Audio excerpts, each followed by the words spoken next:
dope. He's legal here in California. In NFL, I think they're starting to, I don't know what they're doing, but some of the testing now, they're saying that, hey, it could be in the future, guys can be able to smoke. So, but you look at why. You ask the reason, why did the Niners do it?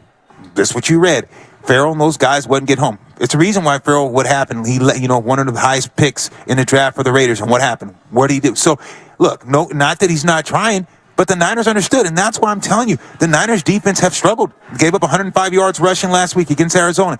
The defense, at times they're not as good as against the run. They haven't gotten home to the quarterback with the consistency. So Kyle Shanahan and John Lynch said, hey, look, we got to get better up front. This is what you do. This is why we made the move last year to get in McCaffrey. You make moves. When you think you're a Super Bowl caliber team and you're a team that you think that you can push, you push the envelope and you're all in. That's why they went out and got this Gregory guy, because you need to make sure you're playing better up front and get some pressure on the quarterback. You have to do that because teams are just sliding and turning up protection. And Nicky Bosa, this is a move that the Niners needed to do. Yeah, Bosa's been doubled a third of the time.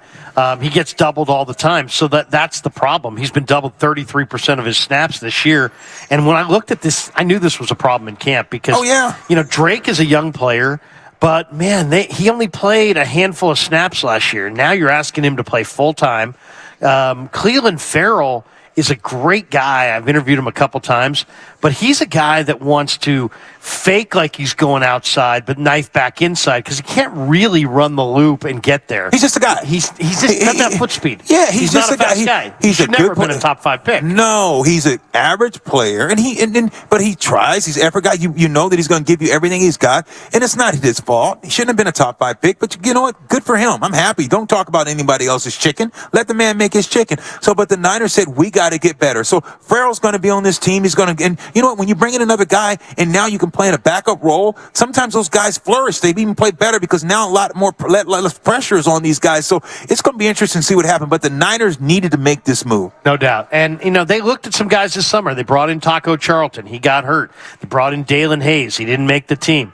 They drafted Beal Jr. out of Georgia, and he's got 4.4 speed, but he's on IR, and he was hurt a lot this summer. So the Niners had to have that edge piece, and they get Gregory, who's, he's never played more than 14 games. He did play 33 snaps last week. He played 6 games last year. He had a knee injury in week 14. But this is a 6'5", 240-pound speed rusher. And, to me, this is exactly the piece they needed. Hargrave gets doubled. Bosa gets doubled. Armstead's a force inside. If you're really going to maximize what those guys are, you don't need just another defensive end. You need a speed guy. You need a guy who's going to bend the edge and make that offensive tackle kick out and stretch out that offensive line and open those splits so that Warner and Greenlaw can shoot gaps if Wilkes wants to bring dogs and blitzes. So I'm just thinking that Gregory, and then when you look at the fact, Niners had $41 million under the cap. They still have $41 million under the cap. This guy only costs $840,000. He signed a big contract with Denver. Denver's paying the freight. Right. All of the guaranteed money's gone after the end of this year. If this guy plays his butt off, they can bring him back next year. If they decide they want to move on at the end of the year, they can easily move on. They don't owe him a penny. So the price tag in draft capital, very inexpensive. The price tag on your cap, very inexpensive. And here we are 3 weeks before the trade deadline, which is coming up on Halloween, the 31st in the daytime of October. The 49ers, if they want a wide receiver, another defensive end, a corner, a running back, and whatever other piece, an offensive lineman, if they can find another piece between now and the trade deadline, they still have their ammunition of picks and cap room. They can get it done. And the report by Schefter, Adam Schefter is reporting today that the Broncos are making everybody on their defense available. Yeah. So how attractive would Patrick Surtain's kid be? It'd be very attractive. How incredible would it be to get DJ Jones here? If I'm the Niners, I'm looking and I'm pushing my chips to the middle of the table. And that's what they're doing. They're looking at saying, look, what's going to happen to Brian and Ayuk? Ayuk is an elite receiver. This guy, you don't know if you can be able to pay him and Debo at the same. Unfortunately, that's just the way football is. So when you think about the Niners and what they're trying to do, and like I talked about last week, I told you, I said, hey, Larry, I think that the offense, the 49ers offense, is their strength. Usually it's the defense. To me, the 49ers offense is ahead of the defense. I think that with Purdy at the helm and the way with the weapons that he has and the way that they're able to execute, I give the offense the edge than the Niners. You look at the Niners defense, you can throw the ball against them. You can run the ball against them. They're still a good team defense, without a doubt. It's still a top 5 defense, in my opinion. But I think you have to continue to work on that defense, and you still have to continue to tweak the offense. And it's going to be a good test for the offensive line today to see how they can hold up against an elite type of defense. But I'm telling you, to me, I think the offense of the Niners, to me, is the strength. And I couldn't think I'd be saying that, and usually was the defense. One injury of note that people should keep track of: Elijah Mitchell hurt his knee in practice last Thursday. I don't think he's going to be able to go. John Feliciano's got a concussion, still in the protocol. I don't believe he's going to go. We have one question about the Cowboys that we're unsure of, and that's Tyron Smith, their starting left tackle. Talk is that he is going to go. But he's less than 100%, and he may not be able to go the whole game. If so, Chuma Adoga steps in at left tackle opposite Nick Bosa. That should be a major factor as well. Two things that I want to get to before we take a break in this segment. One is, I think there's two things that are really key in this game. The Niners have to play this game on the Niners' terms. And what I mean by that is Dallas really gets they get momentum going. They've got a ton of pressure on defense. They put a ton of pressure on the quarterback. They get a lot of pass rush with just their front four. They don't have to blitz, but they will bring blitz. But the Niners have to play the game on the Niners' terms. That means running the ball at Dallas. Dallas gave up 222 rush yards and almost 5 yards a pop a couple weeks ago to Arizona and James Conner. Yeah. The Niners have to run the ball, and when Dallas does get pressure, Purdy's got to just throw it away. The Niners have to make sure they play this game on their terms and at their speed offensively, and don't let Dallas's rush speed them up into mistakes. Oh, without a doubt, Larry, you hit the nail on the head, and that's what the Niners are going to do. I think they're going to look at Arizona's game plan and say, look, let's see if they fixed it, because you saw Arizona made them play every blade of grass and start moving them around and caught them off guard. Arizona, like you said, with consistency was able to run the ball and really made a top-tier defense look bad because they caught them in places where they gashed them at times. So it's going to be just interesting to see what the Niners are able to do from an offensive schematic and seeing if they can run the ball schematically with consistency, like you're saying.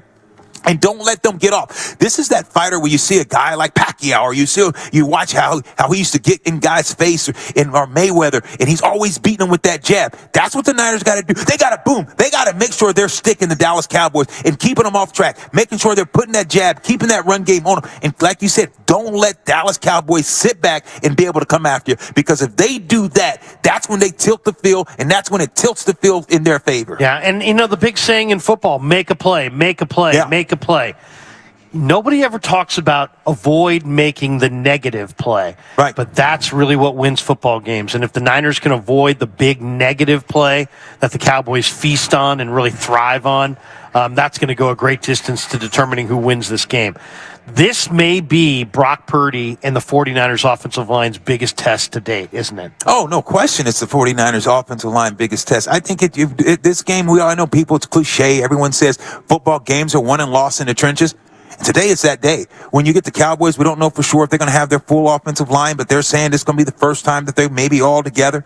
And this is going to be the first time that the Dallas Cowboys has been tried by a playoff caliber team. You look at who the Dallas Cowboys has played in the last several weeks, they haven't played a playoff team.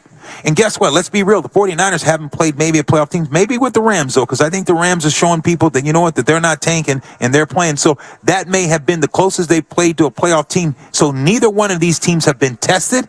And I think the biggest test today is going to be for both these teams, because this is going to be a heavyweight fight. Yeah, no question. The teams the Cowboys have played have a combined record of 4-12, to your point. Yeah. And the teams the Niners have played have had a combined record of 5-11. So, both these teams are rolling. Both these teams roll in with a ton of momentum, feeling, you know what, we're pretty damn good. But the team opposite them, is the best team that probably both teams have played all year, if that makes sense. Yes, it does. And we're going to get Niners-Cowboys tonight with something on the line. All right, let's take a time out. We're down here at the Santa Clara Hilton. Up next, we're going to talk a little bit about get into the matchup a little bit. Niners offense, Cowboys defense. Dallas has given up 10 points a game on defense. As Lowe said, number one statistical defense in the league. How do the Niners counter that? We'll hit that next. We're down here at the Santa Clara Hilton. They're having a phenomenal party down here. Woo! It's a pre-party. It's a post-party. It's free to all of you. Stop by before any 49er game here at the Santa Clara Hilton and have yourself a great old time. We're going to do more of the same coming up next on 95.7 The Game.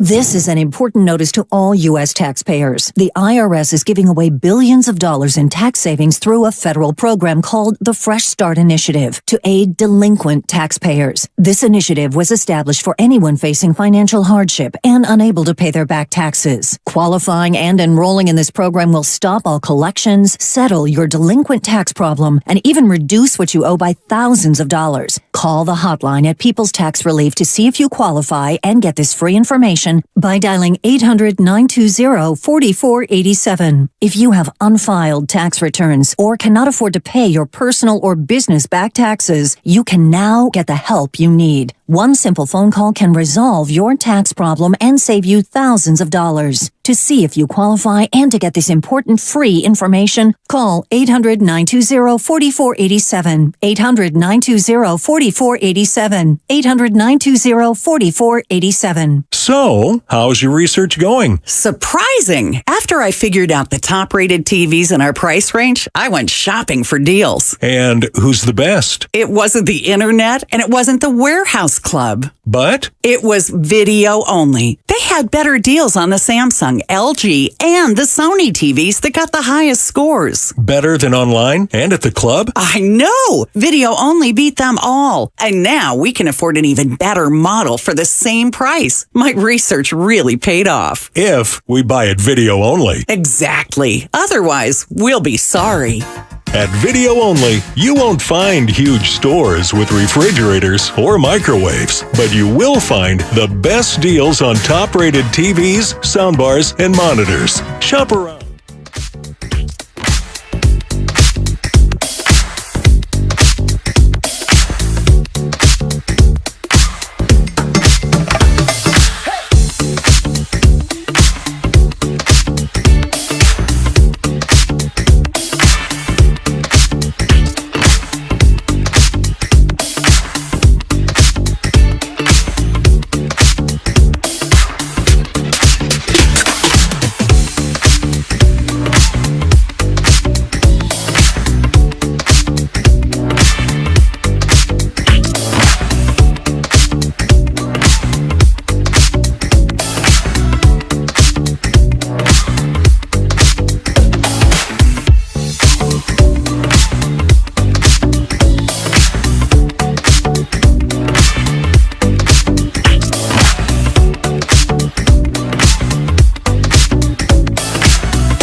taking on the San Francisco 49ers. The 40th meeting of Niners-Cowboys. Niners a 3.5-point favorite.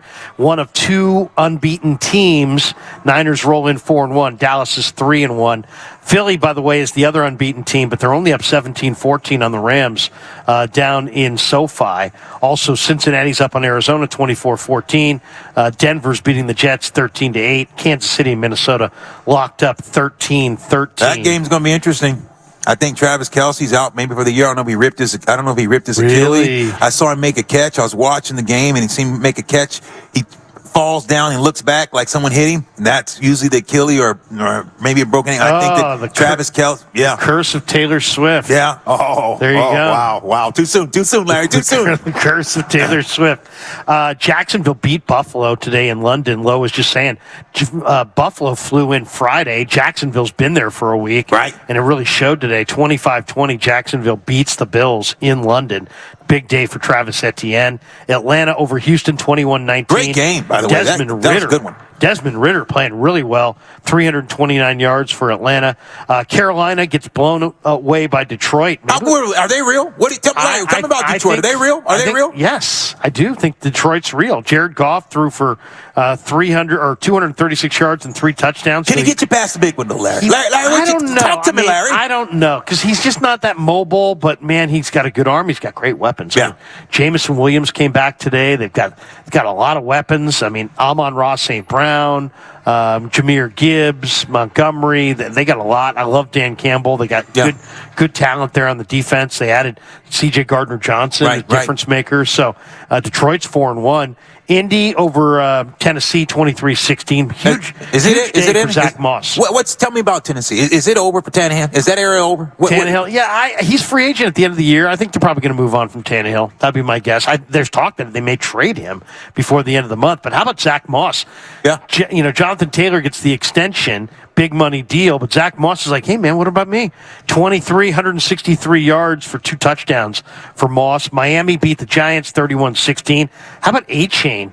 151 yards. The rookie out of A&M, averaged almost 14 yards a carry. I know. He has been electric. And that's what's so weird about the running back position. The guys go in there, and it's like, and they're like, God, we don't want to pay these running backs, and it's sad to me because you get the fool's goal. You get a guy that says to come in for 1 game or 2 games and tear it up, and you're like, okay, we don't need the guy. We don't need the premier back that's shown that he's done it for 3 years, 4 years. So it's so crazy about the running back position. It's unlike any position because you got to spare the back and you got to have guys, and so you usually don't get to see guys get to come in, and it gives some coaches and organizations sometimes, to me, a little bit of the fool's goal.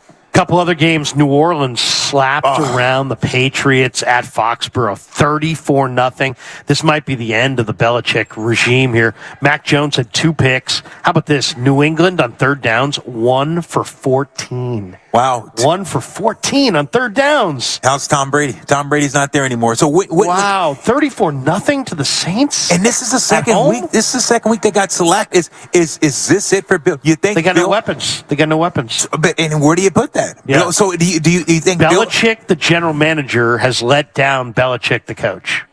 So do you think Bill fights to try to say, I got to win a Super Bowl? Do you think his pride, or do you think Bill walks? You don't think it's about that for him? Because he's been a hell of a coach. How do you know what I'm saying? When you look at he's the highest paid coach in sports right now. I think he makes $20 million. If I'm Kraft, I strip him of his personnel control at the end of the year and say, Bill, you want to stick around? You can stick around and coach the team, but we're getting a real GM who's independent and does what he wants to do. Yeah. And if you want to sign off on who that is, that's fine. But, these jobs are too big. And the skill set for being a great coach is different than a skill set for being a great general manager. There's very few guys in the history of football that could do both. Right. Hardly anybody who could. Do you think Belichick did it too long? Do you think it's just, or do you think it was Tom? What was the determining factor? I think it's about Belichick. You win in the NFL when you have really well coordinated O-line and secondary, and that secondary is all him.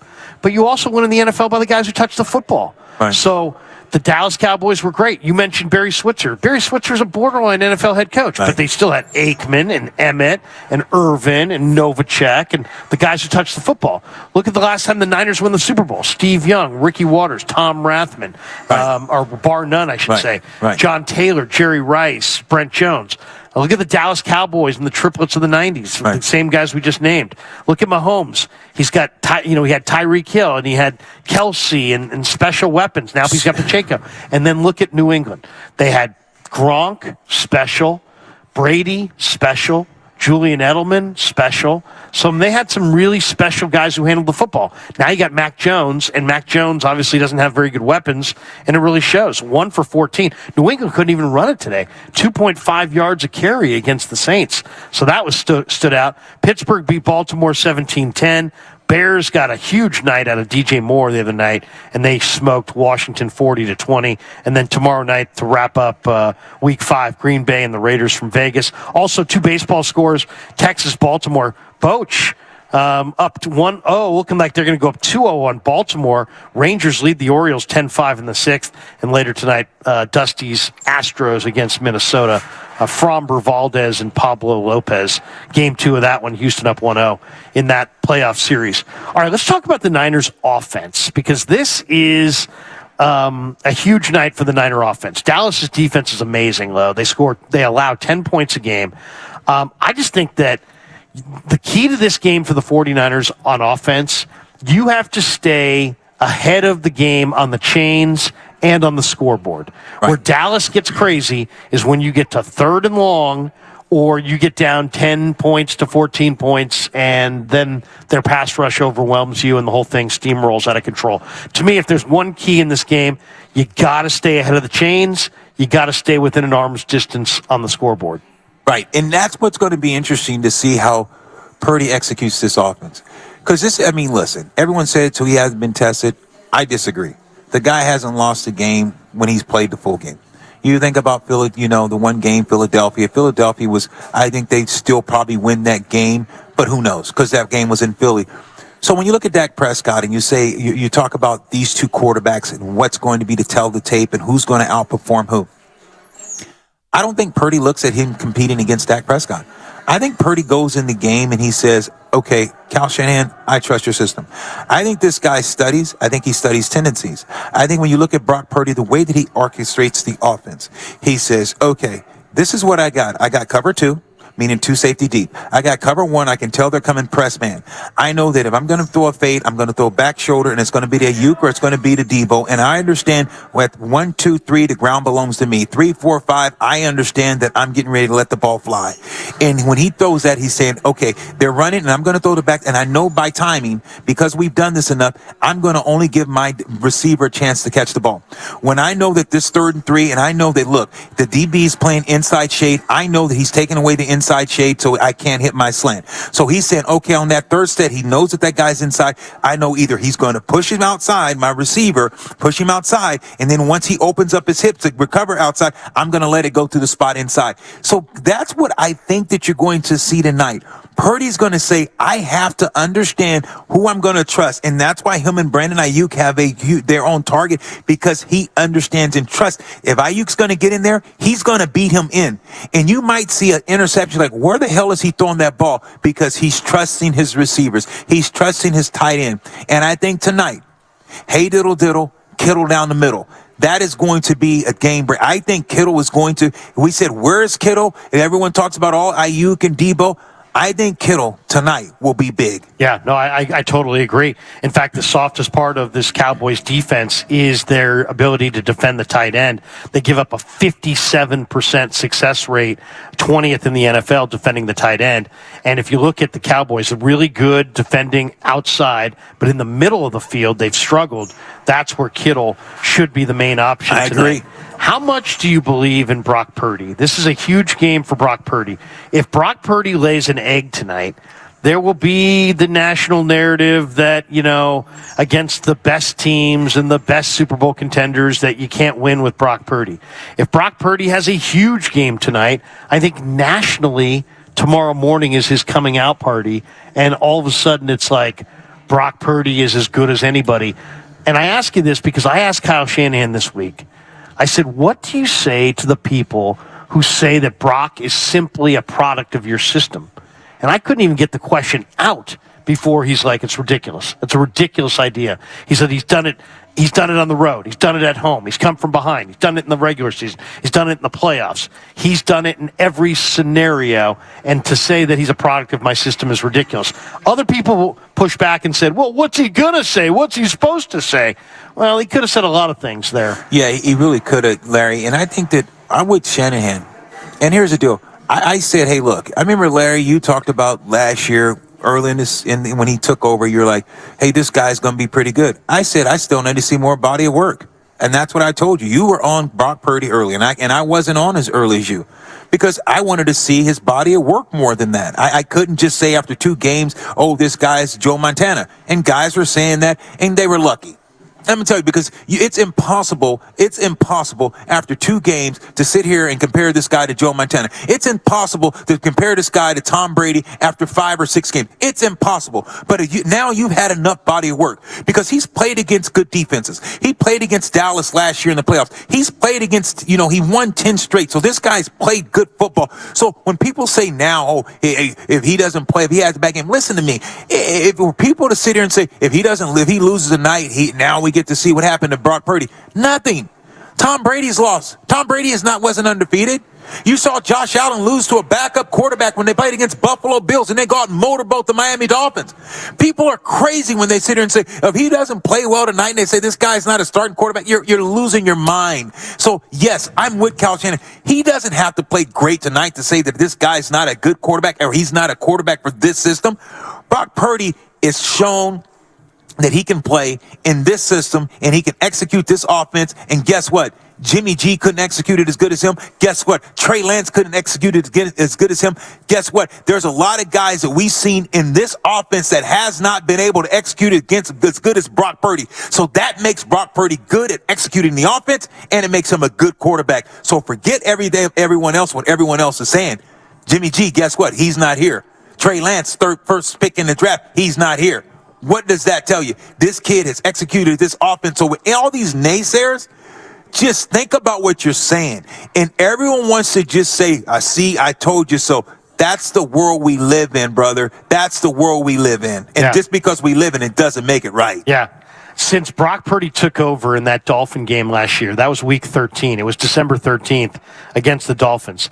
He leads the NFL in EPA. He's 12-0 in games he's finished and started.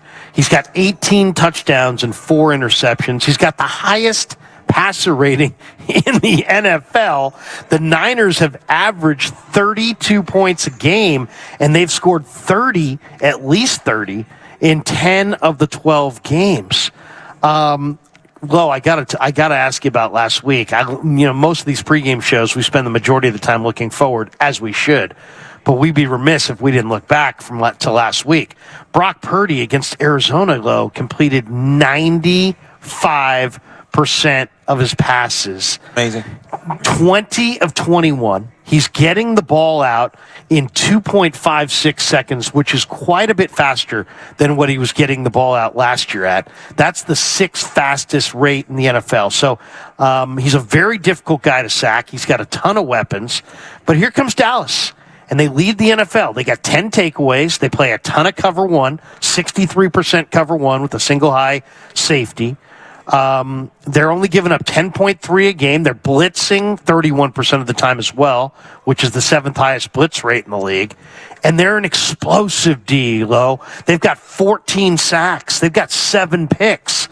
The 7 picks are second in the league only to Buffalo. And this is a defense that lost Trevon Diggs. So what do you think as far as the pressure points here? It's a big night tonight for Spencer Burford. It's a big night tonight for Colton McKivitz. They move Parsons around, but if we just talk Parsons all day, we'd miss the picture because they got 7 different defensive linemen, Low, that have at least 6 pressures. Yeah, Armstrong, Osa, Lawrence. I mean, they got Parsons. They got dudes. Dante Fowler, Sam Williams. I mean, Dallas has a lot of pass rush. How do you think that? And when I watched them on the all 22, what stood out to me is the speed of their defensive line. It's a faster defensive line than the Niners have faced this year. What's the key tonight offensively to try to cope with the immense amount of pressure that Dallas can put on an offensive line and a quarterback? Go with speed. Make them line up and make them play football. Here's the deal. Dallas want to get you with speed. Dallas want to run sideline and sideline. You're right. They're fast. They're faster. The Niners got to line up and get some 12 personnel and say, you know what, we're going to get a hat on a hat. And guess what? If you miss, if you swim, and you whatever, it's going to be a home run.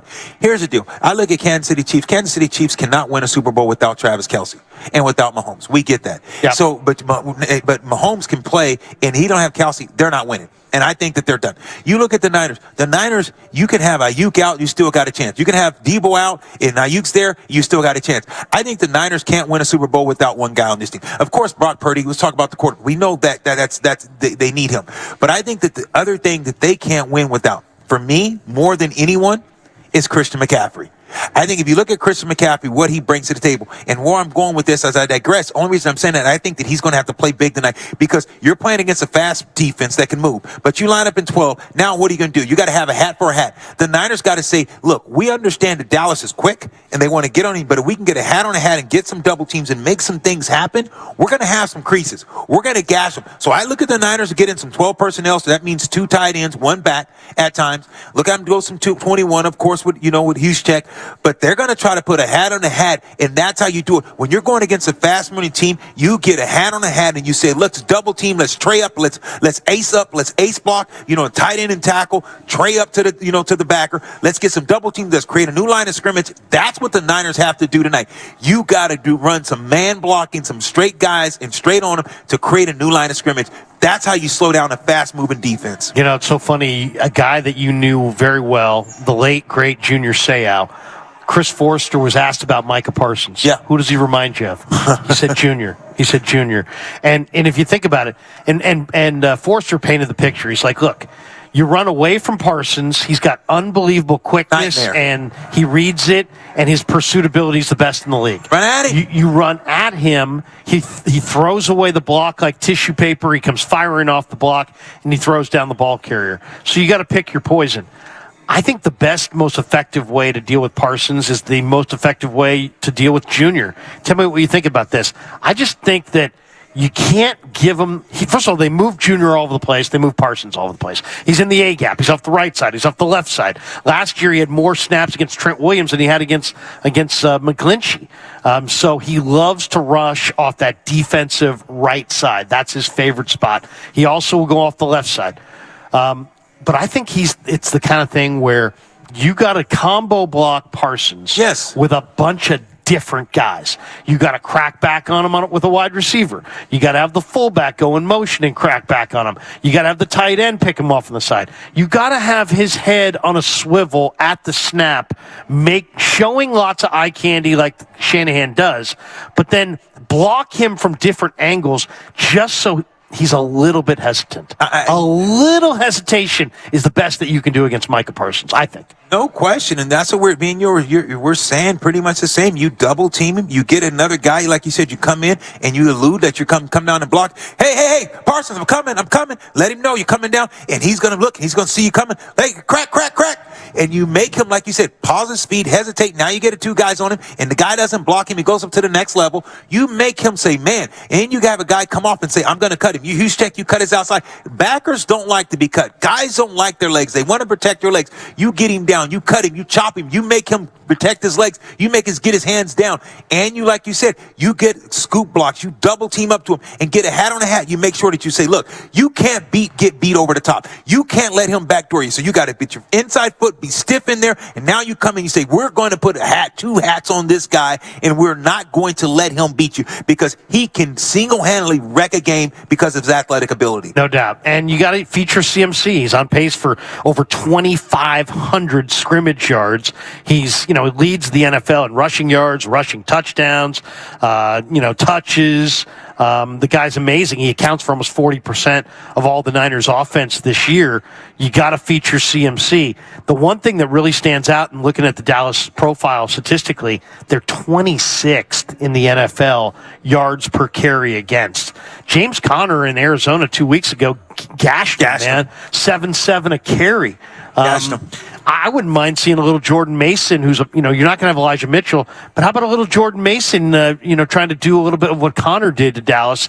Because the one thing Connor did is he ran through arm tackles, and it was the combination of Connor's runs and Arizona's explosives made Dallas look really, really, susceptible to the run. I think if you're the 49ers, I'd like a 65-35 run-pass split tonight. No question. I like Jordan Mason. The guy runs 4 yards in a cloud of dust. He's physical. He gets downhill. The guy's you can't arm tackle him. I like Jordan Mason. I like what he can bring to the table. You have a two-headed monster. McCaffrey, he's that freaking lightning. You got some thunder in Mason. So I'm with you. I think you do got to mix these guys up because you want McCaffrey later on in this year. You don't want to kill this guy. And I think Kyle Shanahan does a great job of saying, you know what? I got enough out of you. I'm pulling you because Cal, run. He wants to get out there and he wants to keep playing and keep toting it. And Cal Shanahan's like, no, he could have got another touchdown the other night. You've seen that. Could have had that hat trick, got 5 touchdowns, but he said, no, it's no need for that. You got to save this guy. So this is a big game. I get it, but this doesn't make your system. This doesn't make your season. You want to try to get home field through the playoffs, and that's what the Niners understand. You don't want to go through Philly. You don't want to go through Dallas. You want everything to come through San Francisco, but you still want to make sure you don't kill your workhorse because that guy, what he is to this offense and what he is for Brock Purdy and what he does for all the rest of this offensive line and the receivers, because what the weapon that he is, you can't kill him. You can't kill him. One thing that's clear when you look at the numbers, the Niners and the Cowboys both run the ball a ton. Niners rank second in the NFL. They run it almost 53% of the snaps. Dallas ranks fifth in the NFL. They run it 49% of the time. Niners are averaging 153 on the ground. Third best in the NFL, and they're efficient doing it. 4.6 a carry. Dallas is is a one running back team. It's Tony Pollard. Yeah, they're averaging 141 on the ground. That's seventh best in the NFL, but they haven't been as efficient. They're only 4.1 per carry. That's bottom half of the league. So, to me, I was thinking maybe a high scoring game, but when I look at if Dallas runs it as much as they normally do, if the Niners run it as much as they normally do, there may be a limited number of possessions in this game. And, I'm not saying that it, for wagering purposes, but I might think under in this game just because both teams really love to run it. All right, we're going to take a timeout. We're going to bring in JD. JD's up in the press box at Levi's across the street, and we'll get his thoughts on the matchup, on Randy Gregory, on the late reports of on the injury front for both teams, and we'll get his perspective on what he thinks we're going to see tonight. Then we'll flip the card and talk a little bit about the Niner defense. We'll update you on all the scores around Week 5 in a little bit. And then at the end of the show, we're going to let you hear my locker room interviews. I caught up with Tabor Pepper, Nick Sakel, Isaiah Oliver, who I think is going to be a very key component tonight to the Niners if he can shut down CeeDee Lamb. So that's coming up as well. We're here at the Santa Clara Hilton. A lot of partying going on here. Wow, it's going on. It's starting to thin out. People are heading into the stadium, but don't forget, if you're on your way down here, this tailgate party is a pregame party and a postgame party, and they'll be having a good old time out here at the Santa Clara Hilton after the game. So stop by; it's free, and come by anytime we're here in the pregame for all the home games and say hi to me and Lo. We'd love to see you. And of course, up next though, we'll visit with the great John Dickinson on 95.7 The Game. For the ones who get it done, the most important part is the one you need now, and the best partner is the one who can deliver.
Now back to the Kickoff Show with Larry Krueger and Lorenzo Neal, live from the Hilton Santa Clara on 95.7 The Game. And we are getting closer to kickoff down here in Santa Clara. Larry Krueger, Low Neal. Low Neal's got his victory cigar. Yeah. Sitting right there, wrapped up. You know. Look at that. You know how we do it. That's how we do it, Larry. Tonight, you know what? Lowe's looking dapper, too. Lowe's got the white shirt going for the YouTube crowd. How you Wave guys to doing? the audience there, Lowe. Hello. How you guys doing, you YouTubers? You know, little cigar. Look at that. Look at that. I try to be cool like you, Larry. You know, everybody's not able. If I had your hand, you got a cigar cutter? I got a cutter. But you know what I do, Larry? I'll just grab your pen like this. Right. Where's your other pen, Larry? You give me your pen. I'll show, you YouTubers. When it's just what the poor man's do, you just get a little poke. A little poke in there, Larry, like that. Bam. There you go. And now I got a little hole punch. Look at you. Good Creative, to go. baby. Creative. There we go. Red Auerbach, Lorenzo Neal over here getting ready for light that bad boy up in the fourth quarter. All right. We're getting ready for Niners-Cowboys. Niners looking to roll to 5-0. Cowboys trying to pull the upset. Game of the week in the NFL, Sunday Night Football. And it would be, it wouldn't be a pregame show if we didn't welcome in the great John Dickinson, who joins us from Levi's. And JD, give us the sense of how things are looking on the field. What's the mood inside the stadium? People are getting it done out here in the parking lot for sure, and there's a lot of excitement that we're going to get, maybe one for the ages. Yeah, I just came up from the field down for the early warm-up, and people are starting to file in here, and I don't think there's been an intensity or an edge or a raucous vibe to Levi's Stadium to the extent that I've felt from being down on the field just a few minutes ago in any game. And that goes for NFC Championship game a few years back when the 49ers went to the Super Bowl. Last year's playoff game against the Cowboys had a lot of that, as you might expect. But I get the impression that 49er fans, with their team coming in at 4-0 and the 49ers, coming in at 4-0 and Dallas trying to beat them, right? Trying to get over the hump, trying to get, over the mountain that they haven't been able to climb in the last two playoffs, that they know they're going to get challenged in this game, but they're ready for it and they're hyped for it, and they've embraced the fact that this really is the biggest game on the NFL schedule to this point of the season as we sit here toward now the end of week 5. This is game number 1 of all of them that have been played or will be played. And I think that the vibe from the players to the fans coming in, really both ways, 49er fans and Cowboy fans, this game feels massive. It feels to me, guys, like it's the biggest game in the history of the stadium in its 10th year. Wow, JD. But I'm telling you, I walked around there. I watched press conference last week, and they asked Dak right after the win, Dallas Cowboys win the game. They threw the mic in his face and said, "You guys head to San Francisco." And he said, "You guys, trying to get me mad already before this one's even the dust?" And you heard that, and then watching him walk in the stadium, the focus, the attention, the detail, just how they want the Cowboys. How when you look at it, what chance do you give them? I know me and you and I were wrong about the Steelers, but when you think about Dallas, when they come in with the number 1 defense, set the stage, set the tone. How do you give Dallas's offense? How do you think Dak plays tonight against this Niners defense? I don't think there's a player on the field tonight that has more pressure on him than Dak Prescott. I think everybody. I mean, everybody is looking for him on the Cowboys side of things, almost like it's put up or shut up time, right? Like you haven't been able to do it in either of these last 2 head-to-head matchups in the playoffs. The Cowboys have been sent home by the 49ers, and you go back to the game here in January, right? And it's the turnovers. The Cowboys defense played well enough for them to win the game, but Dak Prescott was so bad in that game that the Niners were able to eke out the victory by 7 and win it. And so, to me, there's a lot of pressure on Dak to play big and to play well in this game. And, I think the Niners know it. I think the Cowboys know it. And I think it's going to be a highly competitive game. I think the Niners, I think you can run at Dallas. I think you can get physical with him. I think you can try to, maybe throw some double teams at Parsons and run at him and really get the game going in that form if you're the 49ers offensively. So, look, the Cowboys are formidable, but I do think the Niners right now are clicking on all cylinders offensively at a level that they weren't last year, right? Purdy is continued to extend his game from the end of last year. Debo's back and in better shape. Ayuk has been a monster. They're getting Jawan Jennings back, which helps him in the slot and really helps him in the run game as far as some of the blocking downfield. Him and Ayuk have just been monsters together on some of these run plays and short pass plays to McCaffrey that have really broken. So, I think it's all set up for the 49ers. Like, the Cowboys may be good and may be ready, but I think the Cowboys, Larry, are getting a different version of the 49ers than they got even in January. JD, give us the update on the injuries. Elijah Mitchell, is he going to go? Feliciano, is he going to go? Tyron Smith, is he going to go? I mean, both teams roll in relatively healthy, but those are some big ones. Any word on the injury front, or have you checked out the inactive list yet? Yes, Smith is going to go. He's active for Dallas on the Cowboys side of things. Elijah Mitchell is out. The 49ers will not have him. He is among the inactives for San Francisco. No surprise inactives there. Feliciano is in, not among the inactives, so he would be available for the 49ers in this one. But yeah, just running down on the Niners. Kalia Davis, Brandon Allen, obviously, is the third quarterback. Trey Lance is the third quarterback for the Cowboys. Braden Willis and, of course, Randy Gregory not going to go, as Kyle Shanahan told everybody on Friday that he was in the building and then I think going back to Denver to take care of some personal stuff and then coming back and fully joining the 49ers on Monday. Go ahead, Will. Yeah, well, JD, when you're looking at this matchup, what advantages do you give the Cowboys? If you said so, go through their strengths. If you were doing a SWOT, if I asked you to do a SWOT analysis, what's their advantages playing against the Niners tonight? Yeah, I think they probably think they can run the ball on the Niners. At least they're going to try to.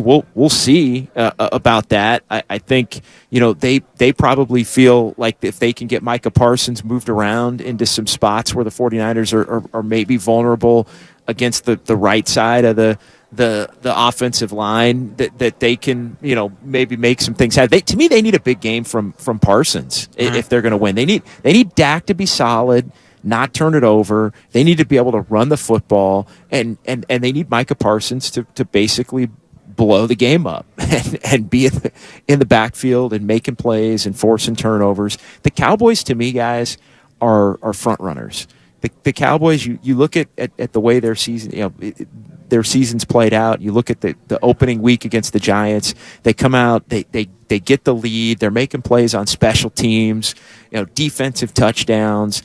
And then they're able to just kind of cruise, and then their offense comes along for the ride. To me, getting off to a good start, forcing the Cowboys to kind of play catch-up, forcing Dak to have to make plays in the passing game, I think that's an area where the 49ers can really have an advantage, and just the pressure of the crowd and the gravity of the moment and everybody watching across the country. And I think there's a little bit of a lack of belief that's starting to develop, to bring it back to Dak Prescott as to whether, or not he can be the guy that can ultimately lead the Cowboys to the promised land. So I think the Cowboys have to get off early and be front runners to allow, Parsons to maybe have more of an impact on the game. I think if you're the 49ers, to me, it's patience. It's spread the ball around. The Cowboys took McCaffrey away in the playoff game, and the 49ers still were able to do enough to win the game. I think the 49ers have to be confident that if Dallas is really going to sell out to try and slow down McCaffrey, that they have enough other weapons and enough other elements of their game plan, especially with the level that Brock Purdy's playing at, to be able to just to make the adjustment. Maybe tonight isn't the 4-touchdown Christian McCaffrey game, but it opens the door for Deebo Samuel and Ayuk and George Kittle to have big days along with Brock Purdy, and then you bring it back to McCaffrey maybe to finish the job if you've got the lead as this game plays out. Is Jawan Jennings active or inactive? I've seen two different reports here. He's active. Yeah. Okay. Yeah. Jawan Jennings is not among the inactives. He How about is Braden active Willis, and back and ready to go. How about Braden Willis? Is he active or inactive?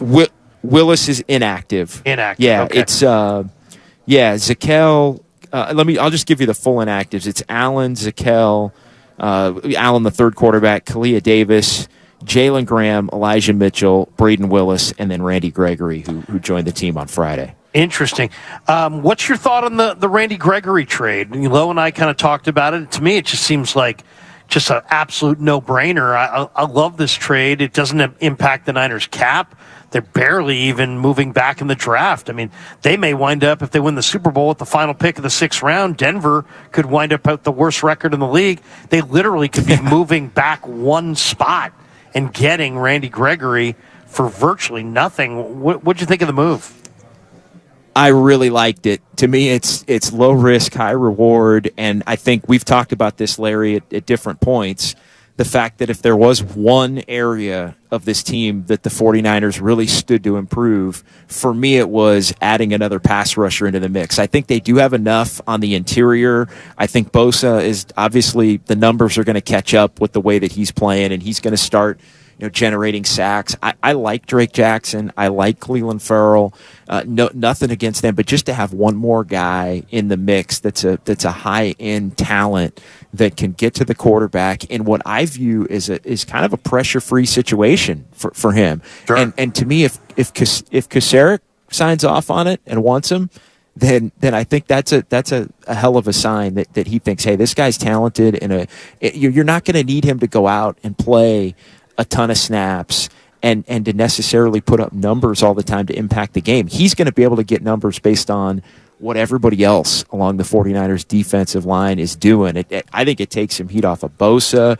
Like, I think Randy Gregory is going to come in and the numbers may not blow you away, but I think he's going to have 4, 5, 6 plays from the time that he's out there until the end of the year where we circle him at the end of that game and go, that was a huge play. That was a huge sack. That was a huge forced fumble. That was a huge – I think when the story of the 49ers season is written, Gregory's going to end up being an impactful player. Again, not in bulk, but I think in impact in terms of the plays that he'll be able to make and the plays that just his presence – it works hand in hand, will allow some of the other 49er defensive line mates to be able to make plays that they haven't quite been able to get home on yet. I love the move.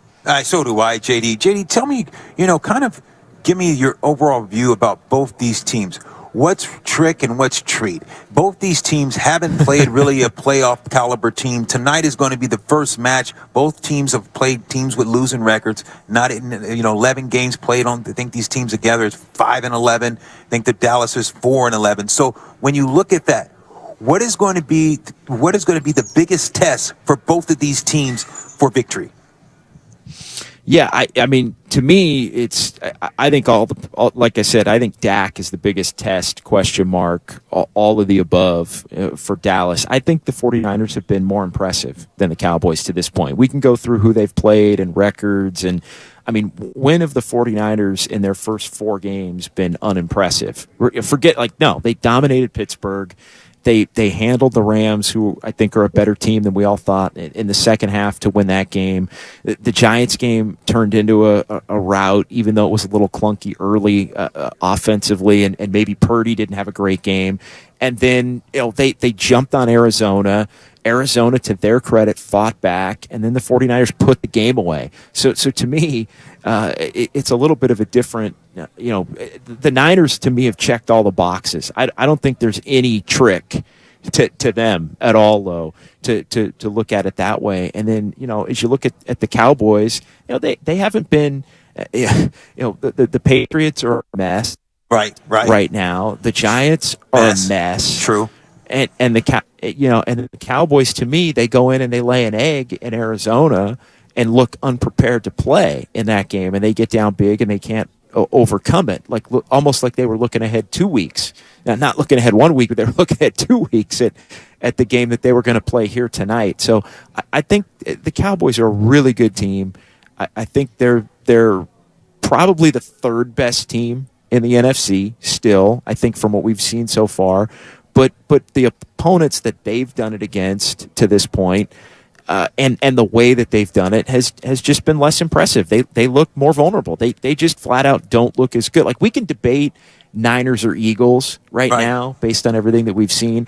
To me, you can't debate like the Cowboys are almost in that second tier at this point. Maybe they're at the top or the only team in that second tier, but I think they have to do something to show that they're worthy of being on the Eagle 49er Eagle, however you dice it up level. You know, to me, the one X's and O's thing that I'm really looking for, and I don't know the answer to it, is how is Shanahan going to try to help out his offensive line? I mean, it's really been interesting to me, JD, when I looked at the numbers this week, that Kittle's only had 15 snaps all year as a pass blocker. Juszczyk's only had 4 snaps as a pass blocker. CMC only 13 snaps as a pass blocker. Kyle Shanahan has looked at this and said, you know what? We're going to get 5 eligibles out in the pattern. We're going to block your front with our 5 offensive linemen, and we're going to put it on our second. I mean, if you don't believe that Shanahan loves Purdy or believes in Purdy, this reveals it more than anything. He's basically said, you know what?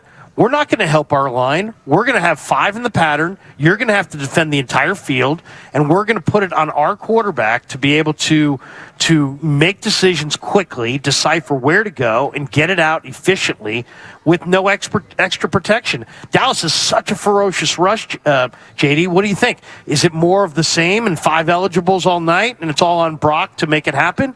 Or is Kittle going to be in to block and try to neutralize Dallas, who, you know, they really get going on these big negative plays that are produced by their pass rush?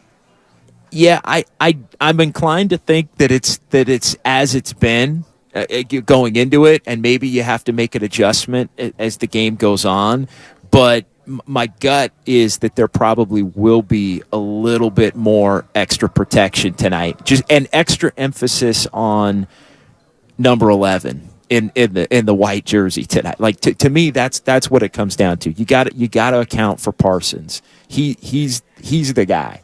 And so, you know, making sure that you have counters for him and maybe a little bit of extra help to where you don't have those catastrophic plays that can allow the Cowboys to maybe seize control and be able to be a little bit of the front runner that I think they can be from time to time, as we were just talking about. So, no, I think there will be a little more extra protection, leaving one guy in here and there to be able to make sure that there's enough time to dial up whatever needs to be dialed up.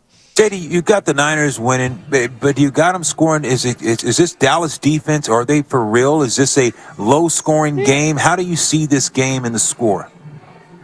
Yeah, I think the 49ers, like I said, are playing better than they were last year. I think this is offensively, I think this is a 27-17 kind of a game. I don't think it's a blowout necessarily, but I do think the 49ers are the better team. I think they've got more weapons. I think they're playing more cohesively. The Niners have been oddly a little vulnerable defensively in not full games, but Arizona can go 99 on them. The Rams were able to do some things against them. They had the bad possession end of the half against Pittsburgh in week 1. So the Niners have been a little more vulnerable than we're used to seeing them being. They're not quite getting home on some of the pressures.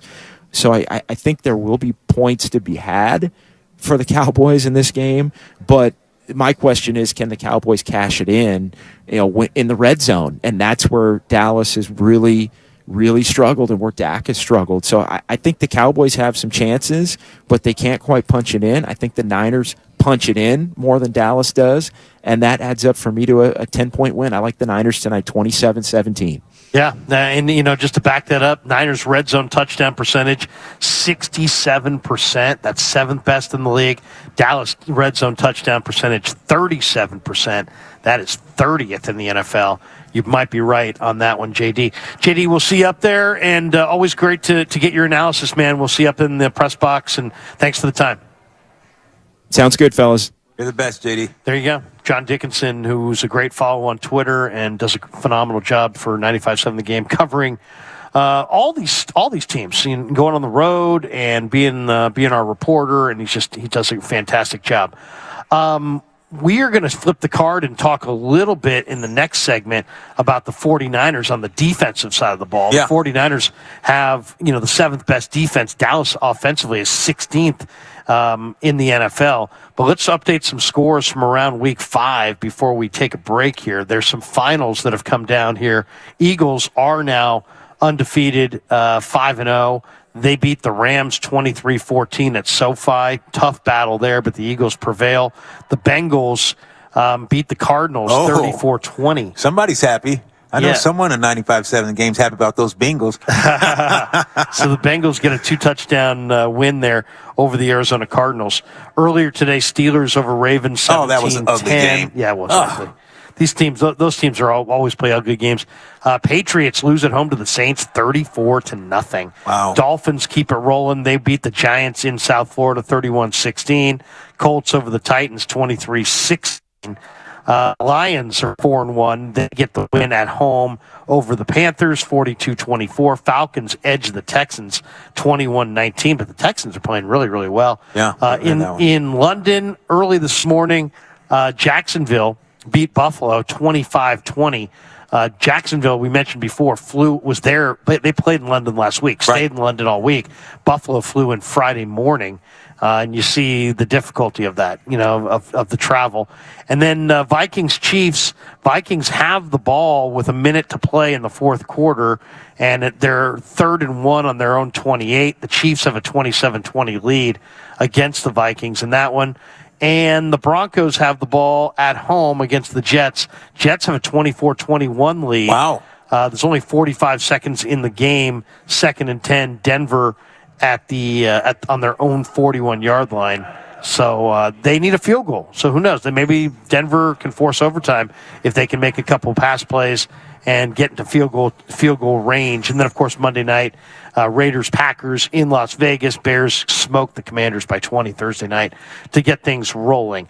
All right, we're going to do this. We're going to take a timeout. We're going to come back. We're going to talk a little bit about the other side of the card, the 49er defense. They are not going to have Randy Gregory, their newest pass rusher, tonight. He will report tomorrow. He'll play next week, but he's not playing tonight. The Niners made an adjustment, moving Kerry Hyder out. That means Austin Bryant has been promoted to the active roster. The free agent from Detroit gets his first run in the regular season tonight. Cowboys have a brand new offensive coordinator and a new approach. Brian Schottenheimer takes over. We'll talk about that matchup next as we get closer to the Niners and the Cowboys. We're here at the Santa Clara Hilton on 95.7 The Game. So, what are you reading? I'm checking out the ratings on the new TVs, and it looks like Samsung, LG, and Sony got the best scores. Just like last year. What about those?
on 95.7 The Game because it's the best in the Bay. Mark Grandy, Sterling Bennett, Alan Stiles chopping it up as soon as the buzzer sounds in the fourth quarter. I want you guys all to keep it locked right here on 95.7 The Game for post-game because those three gentlemen do a phenomenal job, and they'll break it all down. They'll have sound, and I'm sure talking a lot about, hopefully, the Niners rolling to 5-0. All right, we've already talked a little bit with JD. We talked a little bit about some of the themes on the offensive side of the ball. Now let's flip the card and talk about the Niners on the defensive side against a Dallas offense that's, scoring points. Niners defense gives up only 14 a game. But the Niner defense has not been able to sack the quarterback. Only 9 sacks, only 1 for Bosa, only 5 interceptions. This is going to be a monumental challenge for the Niner defense, Lo, and you're a little concerned that they might not be able to get it done. I'm concerned. And here's the deal. I think the offense, like I told you earlier, I think, Larry, that the offense is better than our defense. And this is the first time because for the last 4 or 5 years, we talked about Jimmy G. Can Jimmy get it done? The defense is playing great, but it's about Jimmy G and the offense. Can they make it happen? Because what the Niners defense has been able to do. And I think for the first time in Shanahan's tenure, I think the offense, the tides have swung because Purdy has shown the consistency and he has the offense playing with consistency.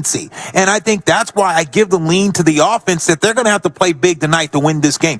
I'm going to tell you right now, I think defensively, I don't think they put it, like you said, enough pressure on the quarterback. So Dak's not going to be running for his life. Are they going to be able to make him uncomfortable? Dak is a mobile quarterback. Dak's been able to do some things with his legs. Are they going to wear Bosa out? Or can the backups play well when Bosa has to come out of the field? I think the Dallas Cowboys offense is going to be very formidable for the Niners defense.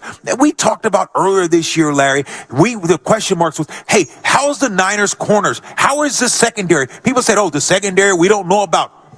But you know what? You saw the Rams at times go after the secondary. That game was in the ballot until the fourth quarter when you had the turnovers by tip ball by the own Rams deep receiver, tipped the ball, and the tide swung. The Rams were in that game. Not saying that they were going to win that game. So when you think about what they've done and what we've seen, just the body of work, this defense has not been tested. I think this is going to be the best test. I'm looking forward to it, and I want to see, because to me, I think the San Francisco 49ers offense is going to be the reason why they win this game. It's not going to be defense. I always say offense entertains, but defense wins championships. But I'm telling you, the Niners offense, it's special. Purdy's special. He gets the ball out of his hands. He gets everyone involved, and he makes defenses panic because he's consistent. Dallas's defense, I think, feeds Dallas's offense. Dallas gets short fields. Dallas is a bully team. If you run it on them and punch them in the mouth, I think you can dominate them. But if you cower to them, if you wind up falling behind the chains, they've got a ton of pass rush, and they can make life really miserable for Colton McKivitz, Spencer Burford. Brock Purdy could be running for his life. The Niners defensively are 7th DVOA. Dallas offensively is 16th in the league. Now, Dallas is a brand new offensive coordinator. Kellen Moore moved on. They brought in Brian Schottenheimer, a guy that you know really, really well. Schottenheimer has given this Dallas offense a totally different look. They've moved more to a quick release passing attack, and Prescott's snap to release time is 2.49. That's the 4th fastest in the league. So you're right. I mean, Prescott is a guy that's 2 different guys. If you don't pressure him, he completes 75% of his passes. If you pressure him, that drops to like 59, and he starts to be a very, quite a bit lesser of a player. The question I would have is, can the Niners deal with 4 quarters of Tony Pollard? You got to remember last year in the playoff game, I heard him. Jimmy Ward swung around and broke his leg and knocked him out of the game. Right. That was maybe the biggest play of the entire game because Dallas was running it with some success with Pollard when he went out. They're still very much only a 1 running back team. Rico Dowdell, Deuce Vaughn, not concerned really about any of those guys more than a play here or a play there. It's all about Tony Pollard. But that's really my question: is how good is this 49er defense? Can Greenlaw and Warner shut down Pollard on that second level? Yeah. I think the ball's going to come out short. That's one thing. Dallas doesn't have the same big play ability that they had last year, but they're much more efficient dropping it underneath, and they'll nickel and dime you, dink and dunk if you want to call it that, underneath all day if you give it to them. So somehow this defensive plan has got to be good enough to get heat on Prescott. Agreed. And also really swarm and gang tackle Tony Pollard, and then CeeDee Lamb against Isaiah Oliver. Oliver's been in the slot 72.4% of the time. He's going to get Oliver. Yeah. Oliver's a veteran guy, big-bodied guy, but he's not as quick. He's not as fast. Who knows? I mean, CeeDee Lamb might be able to roast Isaiah Oliver all night. That's the big concern I have. I totally understand what you're saying, and that's going to be interesting to see what Oliver does. Can Oliver, they're going to move Lamb to the slot and make him motion across where he can get him on the move. So if they're saying, okay, is Oliver going to be able to put his hands on him? How are you going to roll the safety on 3rd and short? Are you going to box him in and say, okay, let's box him in like the boxing one when you're boxing in a big center that's a guy that's dominant? How do you play that boxing one to keep the ball away from him? Are you going to double him, bracket him, and sometimes to get him out of the field? And then other guys got to step up on Dallas. So it's going to be interesting just to see what the defense does when they put Lamb in the slot. And that's all going to be interesting just to see how do they control Dak. Is Dak going to have 30 yards? Is Dak going to have over 30 yards rushing? Because if he's done that, you know what? That means that he's hurt the defense, and that means he's moved some sticks and moved the chains to keep some drives going. So it's going to be interesting just to see how the 49ers defense functions as a whole. See if the unit plays in conjunction with one another, and everyone plays that, because they're going to be challenged tonight, and I'm looking forward to it to see what this defense can do when really challenged. And I think they understand the challenge is going to be up against tonight. The one thing about the Niners, and the real reason I really like them in this game, is I just think that they're playing a cleaner brand of football. They don't make as many mistakes. They don't have the penalties. They don't turn it over as much. Dallas has explosive playmaking ability on both sides of the ball, but they make a lot of mistakes. Yeah. And they're a little sloppy. And give you an example, almost every single game I've watched this year that Bosa's been in there, he has drawn a holding penalty against some offensive tackles. So Tyron Smith is not 100%. There's some people who are saying that he may not go the entire game. You may see Bosa against Terrence Steele or Chuma Adoga. And if so, those guys probably pile up a holding call or two, and the Cowboys fall behind the chains.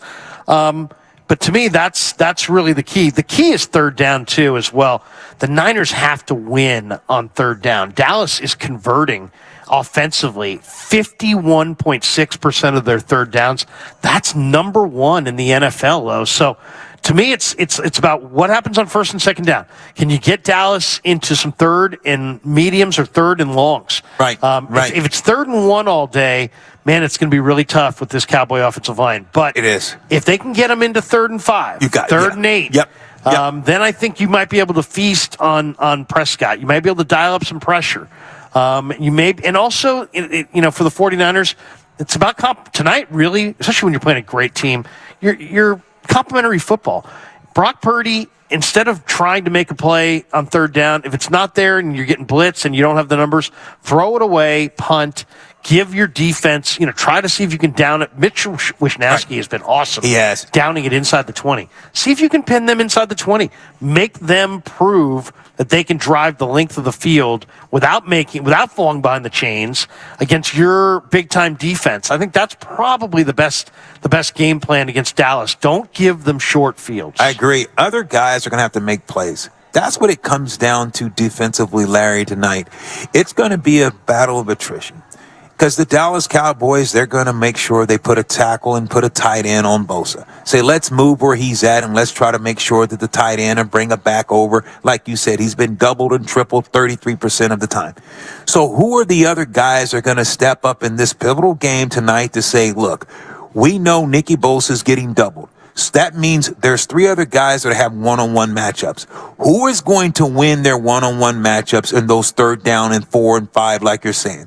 And if they don't, what then is the defensive coordinator going to have to do? Will he have to compromise and bring linebackers or bring safeties? What is going to be the next battle move in this fight? So that's the big thing to me, Larry. the other guys. What other guys on that front is going to have to step up and make some plays? The Armsteads, the Gravedigger. These guys are going to have to play big because the Dallas Cowboys aren't going to let Nicky Bosa beat you.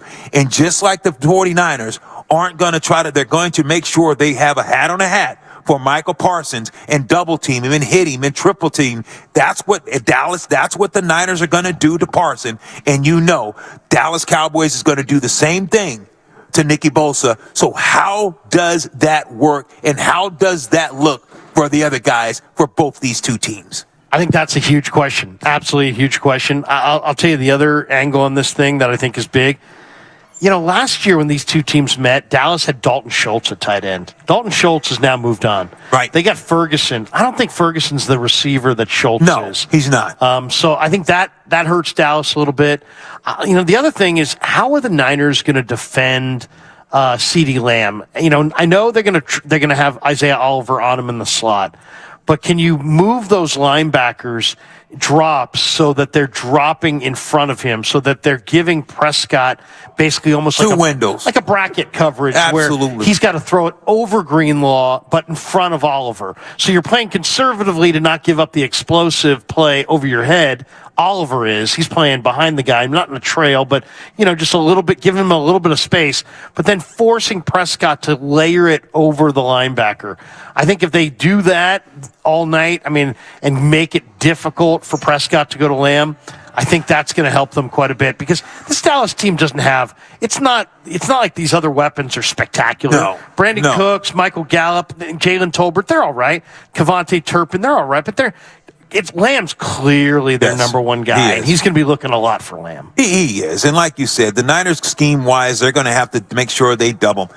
Are you going to drop the linebackers in the hook to curl and saying, okay, we know that Lamb's, it's 3rd and 5. Okay, linebacker, you're going to get width and depth at the same time, and you're going to say, Oliver, you're going to play back. So Oliver's going to back out, and the linebackers, like you said, it's going to go hook to curl and flat to curl. And so they're going to say, let's take away the underneath stuff, and then Oliver, you got to take him deep. So it's going to be interesting just to scheme, to watch the Niners play this chess match on defense, especially against Lamb. At times, a boxing one. At times, you're doubling. At times, you're playing press man, throwing a safety over the top. This is going to be a chess match, and you want to see, can you get Prescott to take his eyes off of CeeDee Lamb when he's in the slot and say, okay, I know this coverage is dictating that they want to stop Lamb, so where am I going to go? So you make him say, who is the other guys that are going to try to beat you offensively? And that's when the other guys in the Niners defensively on the back end have to make plays. All right, we're at that point in the show where we're going to go to the factor that you think is going to determine the win.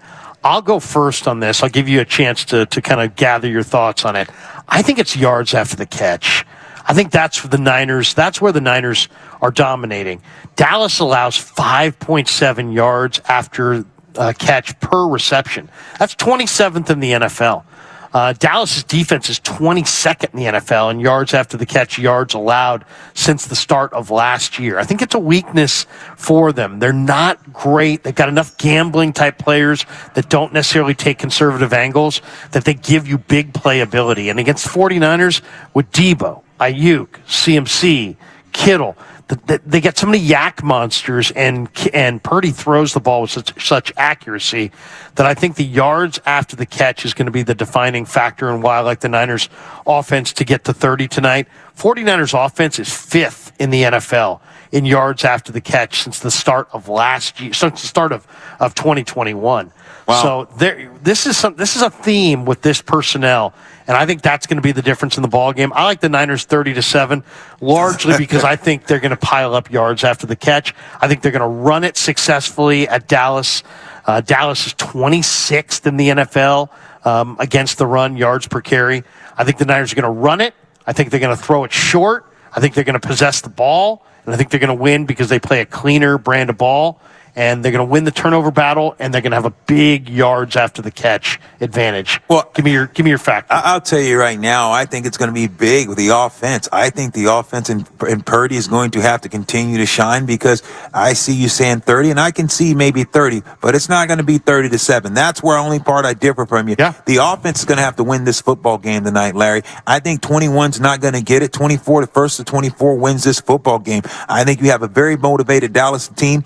Dallas, let me tell you right now, if the Dallas Cowboys don't score and don't get over 7 points, their season is over. You can't tell me a man to a man, Larry, you've been in this scouting, you know this football too, and I'm going to tell you right now, Dallas Cowboys' pride is on the line. You're the Dallas Cowboys. You got knocked out the NFC, semifinals, against the Niners. Everyone's been talking about this Niners. Jerry Jones said, hey, the NFC championships comes through San Francisco. Everybody's talking about this game. Everyone's saying the Dallas Cowboys can't get by the Niners. I'm telling you, if I'm playing tonight and I'm on the Dallas Cowboys, I'm just talking about being a ball player. My mentality is saying, not tonight. I watched those men come in there. No one was smiling and playing any hanky-panky. The Dallas Cowboys is focused. In the Niners, that's what I love about Kyle Shanahan. He's going to have these guys ready to play football. The Dallas Cowboys wasn't ready to play when they played the Arizona Cardinals and they got motorboated. But I'm going to tell you right now, you watch the way that this come out, this is going to be a hard-hitting, physical game, and I'm telling you, Dallas Cowboys, nowhere in the world the Niners can keep them to 7, just because I believe in men and I believe in football, and I know when you have been getting whooped and spanked and laughed at, and this is the team that's got your number everywhere you go, every sports show, everyone's saying you can't get by them. I'm telling you, as a player, I think this is going to be a hell of a game, and that's why I think this is going to be a dogfight. I think the Niners are prepared. I think they have an edge, but I don't think it's going to be 30-7. Glow likes it close. Thinks it's going to be a closer game. I'm thinking it's going to be more of a one-sided game. Look at the wind starting to pick up. Yeah. It's a perfect night for football. West Coast, most of the people out have left the party here. At the here we go. You know it's a big game. It's a big game. Yes. We're what, 30 minutes before kickoff, and almost everybody's left the party because they want to get into their seats because nobody wants to miss any part of this game. All right, thanks to Craig Valentino, thanks to Tim Jordan. We're going to let you hear some of the conversations that I did this week inside the Niner locker room with Tabor Pepper, with Nick Sikel, who's Brock Purdy's roommate, with Isaiah Oliver, who I think has maybe the biggest job tonight, and that's stopping CeeDee Lamb. But first, let's hear a little conversation between Mark Willard and Dan Dibley. They had Tom Rathman on earlier this week. Woody, we go from one fullback to another. Woody with Willard and Dibbs on 95.7 The Game. We are now able to connect with Tom Rathman, 49er great, joining us on Willard and Dibbs on 95.7 The Game. It's an honor to have you, sir. How are you? Hey, I just hearing your story there. My wife feels the same way. Right? I mean, how about that hatred of the Cowboys? How does that get built? And what's your wife's story? She got hazed in, I want to say it was Levi Stadium. They had this the cowboy that has the cowboy hat, the big cowboy hat, and the vest that sits in the stands. He was sitting behind her and was just hazing her, and she couldn't get over that. So he's a hater now. Yeah, and I mean, I don't blame her. We all have our origins of hate for the Cowboys. Mark with a foam finger. Mine goes back to the mid and early 80s. But now here we are, Tom, and it's a rivalry again. The Cowboys come in with high hopes. Niners undefeated. How do you see this matchup in terms of the rivalry and just how much viscous there is on this bone? Well, I just think that both teams are really good. So I think the team that doesn't beat themselves is probably going to win the football game because they're very talented teams. Both offensive, defensively, and special teams. So all three phases are pretty good by both teams, and it's going to be fun to watch. Tom, especially because not just as a great player, but because you had a long coaching career after that, I want to ask you your thought on how coaching affects young players, and specifically because there's so many people saying that Brock Purdy is a product of Kyle Shanahan. What is your perspective on that? I think coaching is huge. I mean, you can have a huge impact in the development of a young player coming in, and not only a young player but older players, to get them doing things that they didn't do when they first started. Things that will benefit them. And I just think it's huge that that the team, the players, buy in to who's coaching them, not only positionally, but obviously the coordinators and the head coaches, all that. I think that's huge for the players. Niners coach does it a little bit old school, using the fullback, and they got a number 44. You wore 44, and Kyle Juszczyk does a lot of the same things that you did in terms of being able to catch it, run it, and also in the blocking game. How much do you admire what Kyle does, and also just the way Shanahan goes about running this offense? Well, I think it's pretty dynamic, and they've got all the pieces in place, to have a winning operation, and not only a winning operation, but one of the best, in a long time. I don't really see too many defenses out there right now that are going to shut down the 49ers. Like I said earlier, I think if anybody's going to shut them down, it's going to be themselves by making mistakes. And hopefully, they're coached well enough, and I know they are, because it's been shown on film over and over that the players are going to, do the right thing. Two-time Super Bowl champion Tom Rathman with us here on Willard and Dibs 95.7 The Game. Mm-hmm. That's interesting when you talk about this 49er offense. So even this Dallas defense, you think if the 49ers avoid mistakes, are they unstoppable? How would you phrase it? Yeah, if they don't beat themselves. I mean, that's going to be a big test because, they've got really good players over there on Dallas's defense. One of the best players in the league, Michael Parsons, and, he's going to have to keep him under control. But, I mean, there's 10 other players, out there on the field at the same time, and, they're well-balanced and, they play good defense. How much confidence can they have in Brock Purdy? I mean, you played alongside Joe and Steve, and it felt like your offense was at times unstoppable. Do you think this Niner offense, playing with Brock Purdy, a guy who's never lost, is starting to reach levels of confidence that no other team can even match on the defensive side? Well, I don't think there's any question about that. As long as they keep improving, I think they're going in that direction. So, but here I want to hit you guys with one thing here. We've got this Golden Heart Fund run that we're going to run on the 14th of October. Can I just give a shout out? Oh no, we were gonna lead you there, Tom. There's no question. Okay. Yeah, Jesse came on yesterday, and we're very excited about it. Yeah, and so if you want to sign up for it, it's goldenheartfund.org. That's how we're going to get everybody together. And really, what it is you're running the stadium. It's a 4.9K, which is 3 miles. You can walk it, you can run it, and what it is you going through, maneuvering through the stadium. So you'll see spots route places that you've never seen before. So I think I recommend it to everybody to go out and try to sign up for this and make it a real successful event. And the little kids also, we want to get them involved because it's all about working out and staying healthy. They run a .49, and they're running around the football field. So that must be about 3 laps that they can either walk or they can run. So, but I think it's great. You're going to see Jesse Sapolo. He's going to be the race starter, 4-time Super Bowl champ. You'll see other 49ers there, alumni. And that's really who this fund is for. It's for, alumni, people that are trying to navigate through life that's having a tough time, whether it be medically, mentally, or financially.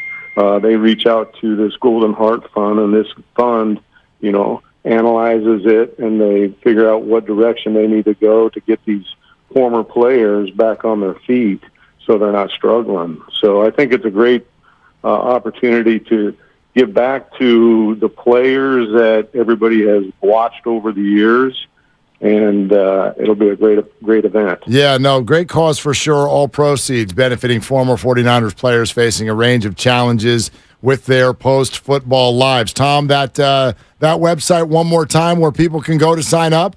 Well, it's www.goldenheartfund.org.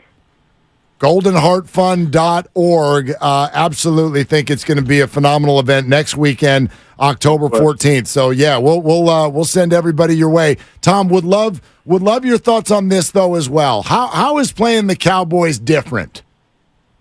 How is playing the Cowboys different? I don't think it's different at all. I mean, you approach every game the same. Now, some games are bigger than the other, depending on who your opponent is, because you know that you're going to have, a tough match. But, as your approach to the game, I don't think there's any approach that is different than any other game. So, but I think you get up a little bit more for these games that are Sunday night, Monday night games. Yep. When you're talking about two really good football teams, two of the top teams in the league, it doesn't get any better than that. 1993, Tom, it was a year where you ended up going up against the Dallas Cowboys and didn't go your way. Is that one that sticks in your craw? Because I know a lot of Niner fans remember those 90s games against Dallas, and that's partly why the rivalry is so fueled. Yeah, I believe it was both 92 and 93. Yeah. They beat us in the championship game and went on to win the Super Bowl. So, I mean, that was, to get that far and not be able to win that football game to get into the Super Bowl, that's tough. That's a tough game to win, though. I mean, you got two really good teams usually that are playing, and we just didn't get it done back in 92 and 93. So, it would have been great, but just didn't happen. Things didn't go our way. Tom, great to catch up with you. Not only thanks for coming on, but for your words and your work next week. goldenheartfund.org. We hope it's a wonderful success. Yeah, 8 o'clock in the morning, so get your sleep. Nice. Yeah. And also, tomorrow's your birthday, Tom. You got any plans for the big day? I'm going to give everybody bed checks. Nice, nice. Happy birthday, Tom. Running the race. Nice. So, yeah, I'm going to be 61. How about that? How about that? What are you doing tomorrow night, Tom? I don't think anything. We're celebrating, I think, Sunday night. Okay. Sunday night game. Got a pool table out in my garage and got the family coming over, shoot a little pool, watch a little football, and, eat a little cake. Sounds good, That's Tom. so great. I love it. So love it. great. Tom, thanks so much. Okay, man. Anytime, guys. I appreciate you guys. All right, Tom. there he goes. You're listening to 95.7 The Game, KGMZ FM at HD1 San Francisco. Always live on the free Odyssey app. All right, we're here in the Niner locker room with Niner offensive lineman Nick Sakel. They always say it's the best to talk to the O-line. Why is that? Why are the O-linemen always the best interviews? I mean, I don't know. I think that's it's guys that have personality. You wouldn't expect to have personality just because you don't really hear from them often. So I think that's something that kind of catches a lot of people by surprise, that a lot of us really do kind of have hobbies, interests, personality. I just think that kind of goes under the radar. Before we talk about the team, let's talk about you. Fordham, last year you're a rookie. I noticed a big difference this year. It seems like you just seem a lot more confident. You had a struggle maybe in the first game, but I feel like you just bounced back after that point. Yeah. How has your year gone so far? Yeah, no, I think it's gone a lot better. I think just kind of getting that incremental change, getting better and better, stacking the days during camp. That's something kind of shifting that mindset to now how kind of do your job on the team, making sure that you got all the looks right, making sure that all the guys are good, make sure you kind of still getting better at practice. I think that's something that's really important. But yeah, I mean, all the work they put in with DP coach, all the O-line coaches, I think is something that's really helped me a lot coming this year. I think just kind of knowing my assignment more, being more confident.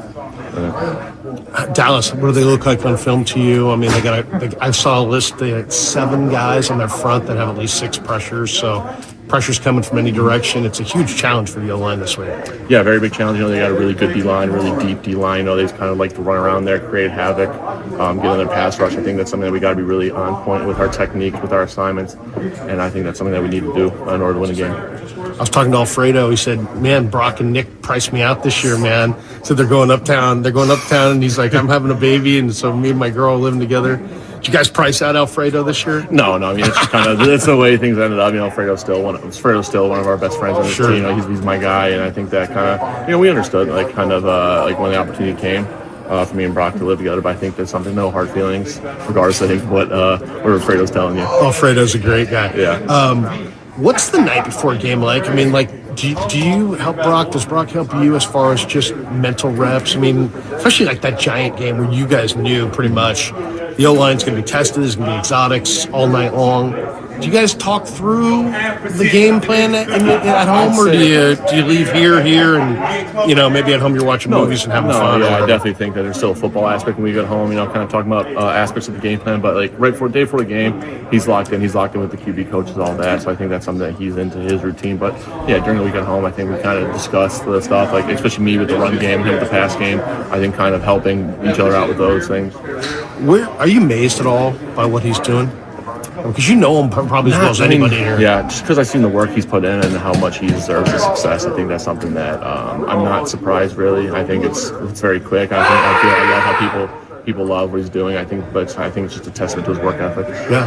What about the outside world doubters, man? He hears that stuff. You guys hear that stuff. I always laugh at it because I'm like, you gotta be kidding, man. You're still doubting this guy. I mean, I don't get that, but you hear it, he hears it. What impact does it have on like the chip on your guy's shoulder? I mean, I don't think it has much of an impact on him. I think that he's going to go about his business in the way he does. I don't think he really doesn't pay attention to that noise just because it doesn't really mean anything. I think there's a lot of stuff that he's focused on, especially the game plan stuff, and I think he's able to tune out that noise very well. I think that's really a testament to his success. I know faith is a big deal for him. How do you? I don't know what your faith is, or if you're a religious guy at all, but I know there are guys in here that really are. How do you think they blend that with like game day? You guys play on Sundays and stuff. I mean, would somebody who has faith as a central part of their life? Is there any time for that on game day? Or I definitely think so. I think you got a lot of time to yourself to kind of really ground yourself like with your faith. I think like a lot of these guys do, and I think that's kind of just part of their routine. I think that's what they go about doing each and every day. Make sure they perform their best. So I think that's something that's very important for them. D-line, Hargrave, Armstead, Javon. There's guys are playing up front, and you're blocking those guys in camp. Are you at all surprised that this defensive, especially the interior guys, are just absolutely playing at a really high level this year? Yeah, no, I think it's really a testament to how they work too. Especially guys like JK coming back this year, but kind of you just see the ferociousness they got in that D-line, just how they can get after guys, really get you in that one-on-one scenario, and that's when they're really attacking. Especially when you got guys on the edge like Bosa, Cleveland, Drake, and Carey. I think a lot of those guys really. Kind of contribute to the success of the defense. A couple last ones. Dallas, is it just another game, or is it a bigger game even in here? I mean, yeah, there's a sense of that rivalry here, but it's just we're going to go about our business every day, kind of do what we got to do, work as hard as we can, stay true to the game plan, get ready in our routines, and we'll get back out there. We'll get out there Sunday and fight. Last one on Forster. We just had a chance to talk to Forster. One of the things that's pretty interesting looking at the numbers, Nick, is that the O-line's been, I don't want to say put on an island, but the tight end doesn't stay in all the time. The fullback's not on all the time. The five guys are asked to block, and Kyle's putting the five eligibles out in the pattern, basically making them defend the entire field, and then just putting it on Brock to get it out fast. Why do you think that's the plan? Why do you, or as an O-lineman, would you rather have extra guys in blocking, or would you rather have more guys out in the pattern in a kind of a more of a tempo game? I mean, I think when you have the playmakers we have, I think it's the best thing to do is kind of get them out there, get them the ball in space. And I think that's kind of us when no matter what our job is, I think we just got to go out there, do whatever we can with the best technique, best effort possible. Thanks, man. Appreciate the time. Of course. Have a good one. You too. All right, we're here inside the Niner locker room with Isaiah Oliver, Niners corner, and let's talk Dallas, man. This is going to be a great matchup. What do they look like on film to you? Yeah, I mean, really good football team. I feel like that's kind of just what's expected. We got a really good offense, obviously a great quarterback, great receiver core. So we're excited for it and just get ready. Based on what I've seen, they take CeeDee Lamb and they move him into the slot, don't they? And that comes right into your ballpark, doesn't it? Right. So how's he looking in the slot? Because he's a difficult cover. He's one of the biggest big play guys in the game right now. What do you see when you see him in the slot? Yeah, I mean, I've always felt like he's been one of the better receivers in the league ever since he got drafted. So obviously they move him around a lot, try to get him the ball, get him a lot of different looks. So when he's coming into the slot, he's got a lot of different routes he can run. Obviously, a really tough guy to cover, man to man. So I feel like that's kind of why they move him in there, get him on the move and stuff like that. So it's gonna be a great matchup. But yeah, we're coming with it. Now, what's your prep like? I mean, you go look at CD. Do you want to see only CD's cut-ups from the slot, or do you want to see what he looks like on the line of scrimmage, outside or inside? Yeah, a little bit of both for sure. Just because receivers have certain moves that they try to go to, whether they're in the slot or outside. If those moves work, he's going to use them. So you can watch him from all different types of positions, whether it's outside or inside. And then also just the other receivers too, because, he sometimes is outside and he can get other guys in the slot too. So just kind of their offense as a whole and kind of just how they run their scheme and their kind of just different route concepts, what I was trying to focus on. How much of this is like playing defense in basketball? I mean, you're the bigger guy. Yeah. Do you then take that mindset with you to the line of scrimmage, or can you get in trouble if you're thinking that way? Or like if you got going up against a slot receiver that's burning fast, right? And he's the faster guy, right? You have to know who you're going up against and if they can run by you, or if you can, how close you can, if you can play right up on them, right? Yeah, no, definitely. What's your mindset pre-snap when you're walking to the line of scrimmage looking at your matchup? Yeah, it definitely depends on the guy.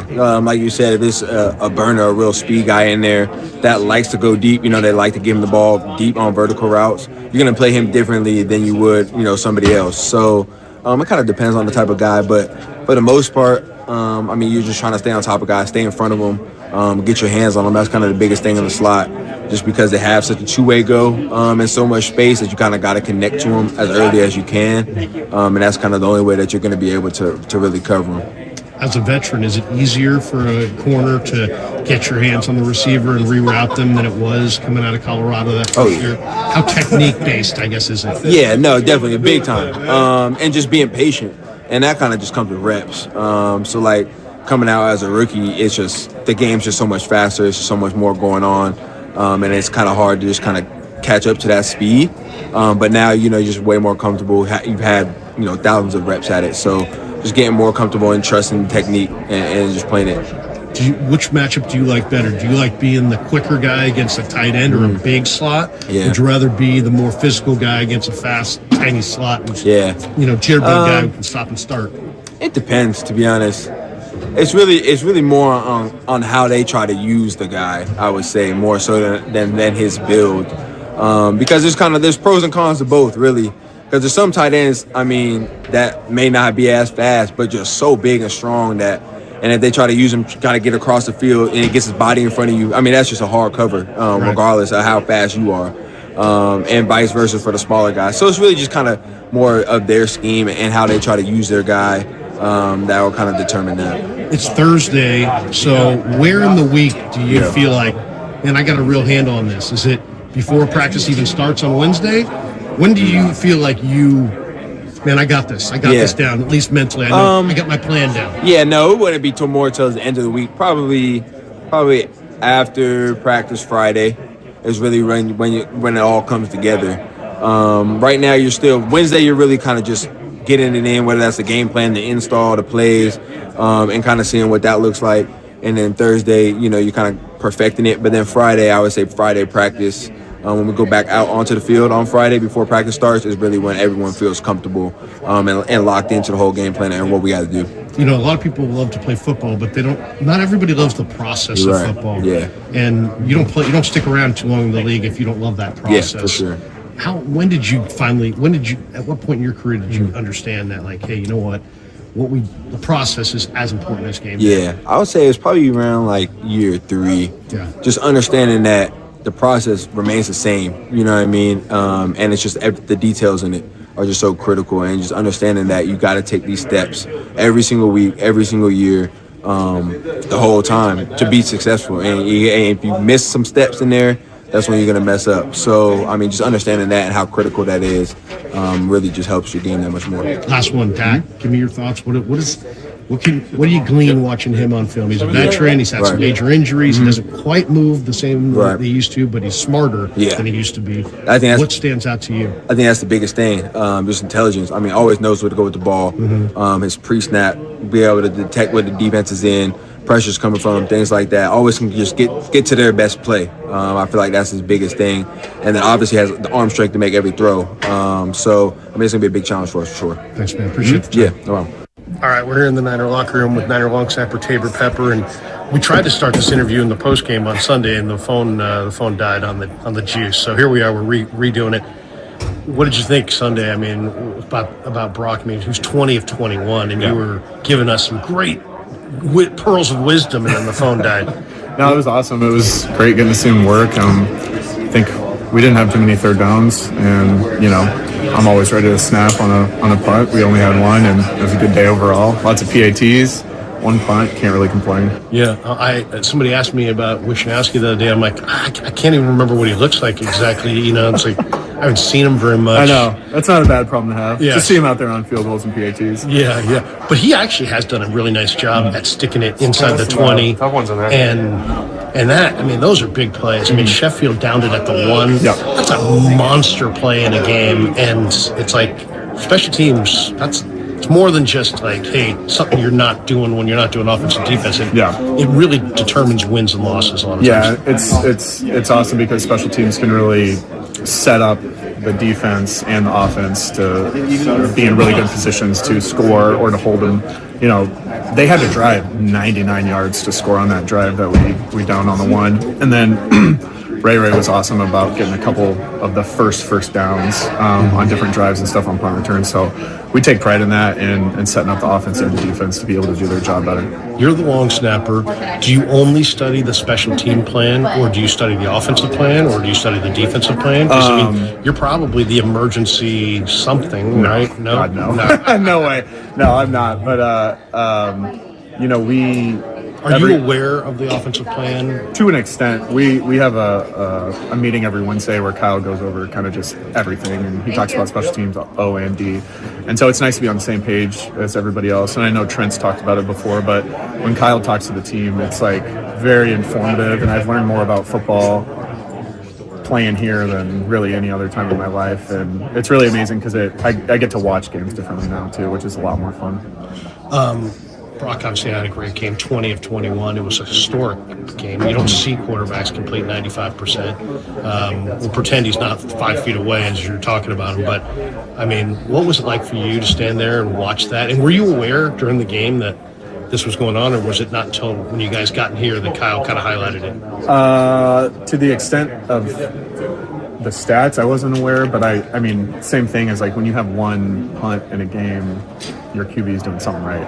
The offense is definitely operating, and then, coming in and Kyle saying he was 20 of 21, you kind of like rack your brain real quick, and you're like, yeah, I guess like not a lot of people miss passes today, and it's I wouldn't say you take it for granted, but it's just something you don't think about because we're operating, we're getting down the field, and if we're not in punt territory, then I'm getting ready to snap field goals and stuff. So there's always something to be doing on the sidelines. So watching everybody march down the field and scoring is awesome. This room is packed with some of the NFL's best players, and I thought this summer it was really clear that Ayuk, Debo, and Christian were all in phenomenal shape and looked like they were going to have great years. And here we are a month in, and sure enough, that's kind of what we're seeing.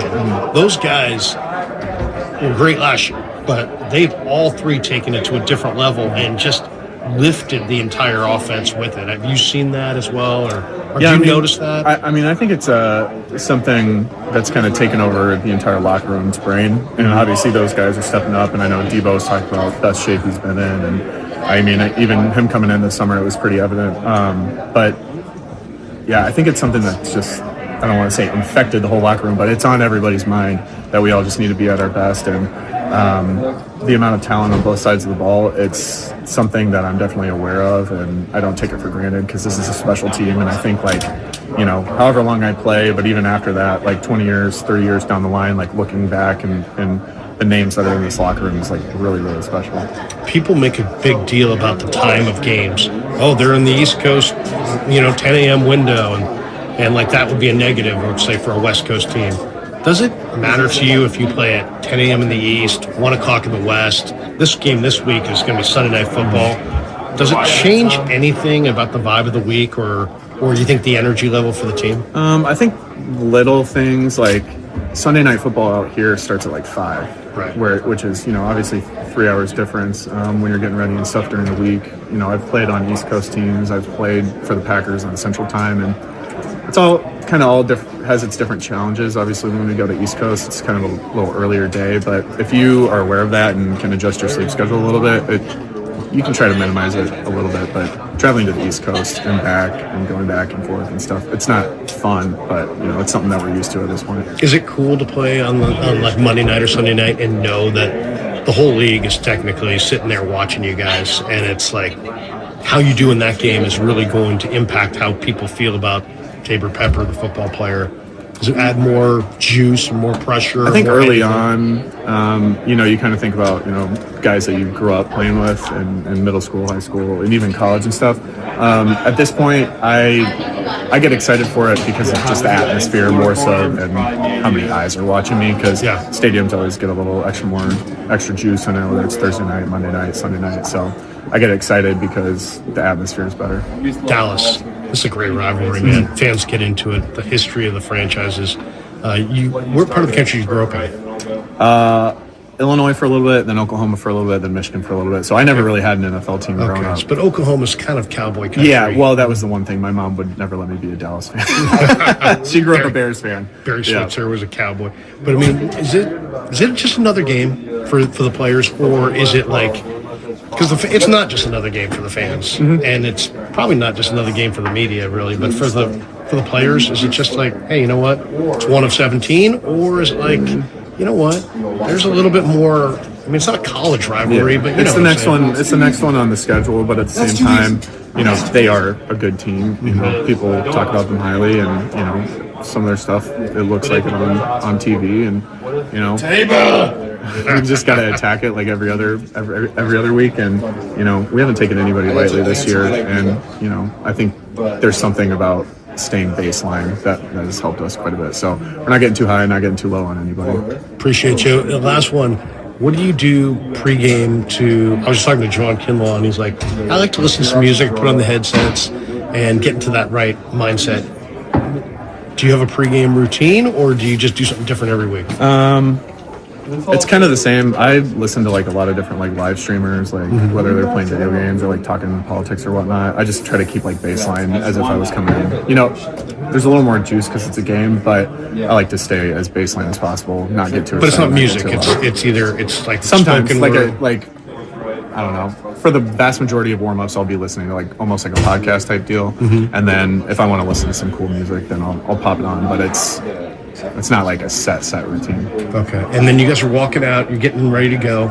Is there a guy in here that gets people fired up? It seems like when you guys open the door, there's Trent and Debo walking out first, but doesn't mean that those are the guys who are the leaders or getting guys. Who's like the guy, the tone-setting player in the room, in your mind? Well, after we get the come together as a team real quick, the specialists, we head out early, so we actually aren't involved in like the whole boombox stuff. So we get out, start getting a couple more warm-up kicks and points and stuff. So I'd say everybody's pretty level-headed during pregame and stuff. But like I said, we're out early, so I don't really see a lot of the juice in the tunnel. Good luck Sunday, man. Appreciate your time. Thank you. Thanks, man.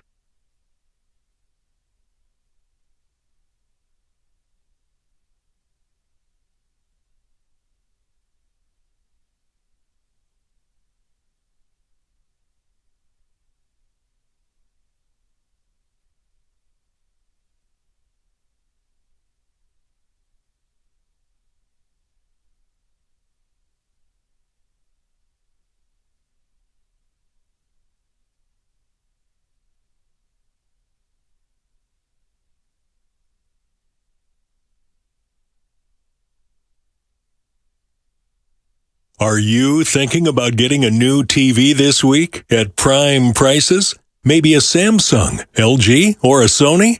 Before you click, you should check out Video Only, because they've got below prime deals. That's right, top-rated TVs at better than online prices. Curbside pickup or home delivery.